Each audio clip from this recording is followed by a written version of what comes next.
आता रिटॅलिएट या शब्दाचा अर्थ समजून घेऊया. सर्वप्रथम मराठी अर्थ प्रत्युत्तर देणे. रिटॅलिएट हा शब्द वर्ब आहे. मराठीत समजून घ्या. रिटॅलिएट म्हणजे एखाद्याने केलेल्या चुकीच्या किंवा हानिकारक कृतीला प्रत्युत्तर म्हणून तशीच प्रतिक्रिया देणे किंवा सूड उगवणे. जेव्हा एखादी व्यक्ती बदला घेण्यासाठी काही करते तेव्हा रिटॅलिएट हा शब्द वापरला जातो. English meaning: to respond to a harmful action with a similar action, to take revenge. आता सिनॉनिम्स पाहूया. अवेंज, रिव्हेंज, स्ट्राईक बॅक हे शब्द बदला घेणे दर्शवतात. आता अँटॉनिम्स पाहूया.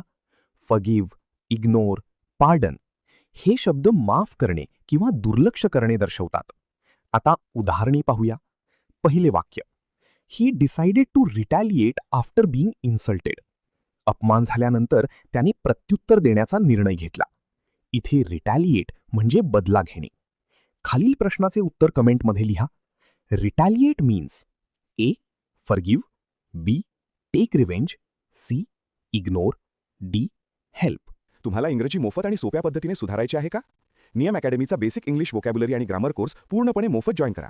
आत्ताच हा नंबर नियम अकॅडमी इंग्लिश नावाने सेव्ह करा. 9270275060. नंतर व्हॉट्सॲपवर हॅलो सर असा मेसेज पाठवा. दररोज व्हिडिओ प्लस MCQ सराव मिळवा. नंबर सेव्ह केल्यावरच लिंक उघडतील.